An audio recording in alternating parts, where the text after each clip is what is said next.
అందరికీ నమస్కారం. విజ్ఞాన భారతం యూట్యూబ్ ఛానల్కి స్వాగతం. కొన్ని పండుగలలో నీటితో కొట్టుకోవడం, కలర్స్తో కొట్టుకోవడం చూస్తుంటాం. కానీ ఈ వీడియో చూడండి.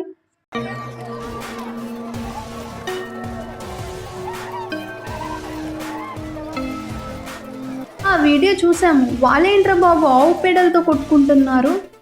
అవును, అది ఒక పండుగ. ఏంటి, ఆవు పేడతో కొట్టుకోవడం ఒక పండుగనా? అవును, దాన్ని గొరిహబ్బ పండుగలో చేస్తారు. దీపావళి అయిపోయిన తర్వాత 3 నుండి 4 రోజుల తర్వాత జరుపుకుంటారు. అరే బాబు, ఎక్కడా ప్రదేశం అంటారా? అది ఎక్కడో కాదు, మన కర్ణాటకలోని గుమ్మటపూర్ గ్రామంలో జరుపుకుంటారు. అసలు ఈ పండుగ ఎందుకు జరుపుకుంటారంటారా? పురాణాల ప్రకారం భీమేశ్వర స్వామి ఆవు పేడలో జన్మించారని నమ్ముతారు. అందుకే గొరిహబ్బ పండుగను ఆవు పేడను చల్లుకుంటారు, మన హోలీలాగా. చీపాడు. కానీ ఆవు పేడ చల్లుకోవడం ఏంటి? పాడు కాదు, అది ఒక సైన్స్. ఏంటి, పేడ చల్లుకోవడం సైన్సా?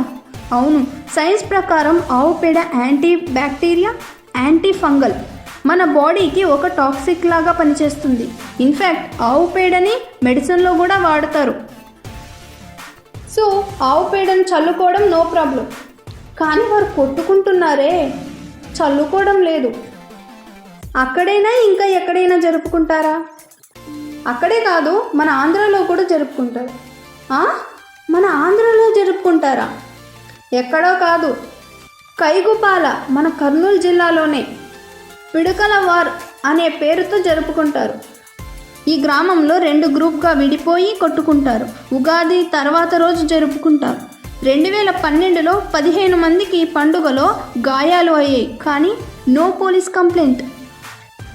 2022లో 50 మందికి గాయాలయ్యాయి, అయినా నో కేస్. 2021లో ఇండియా మొత్తం కోవిడ్తో బాధపడుతూ ఉంది, కానీ ఆ పండుగకు స్పెషల్ పర్మిషన్ తీసుకొచ్చి జరుపుకున్నారు. అందులో 100 మందికి గాయాలు, అయినా నో కేస్.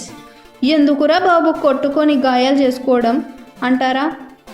పెళ్ళికి ముందు భద్రకాళి అమ్మవారికి, వీరభద్రస్వామి గారికి ఒక చిన్న వివాదం జరిగింది. అప్పుడు వారిద్దరికి సపోర్ట్ చేస్తూ గ్రామం వారు 2 గ్రూప్గా విడిపోయి కొట్టుకున్నారంట. ఆ సాంప్రదాయం ఇప్పుడు కూడా అలాగే సాగుతూ ఉందంట. ఇలాంటి పండుగలు మీరు ఎక్కడైనా చూసారా?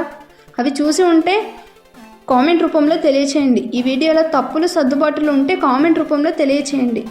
ఇటువంటి మరిన్ని విషయాలు తెలుసుకోవడం కోసం మా ఛానల్ని సబ్స్క్రైబ్ చేసుకోండి. ధన్యవాదాలు.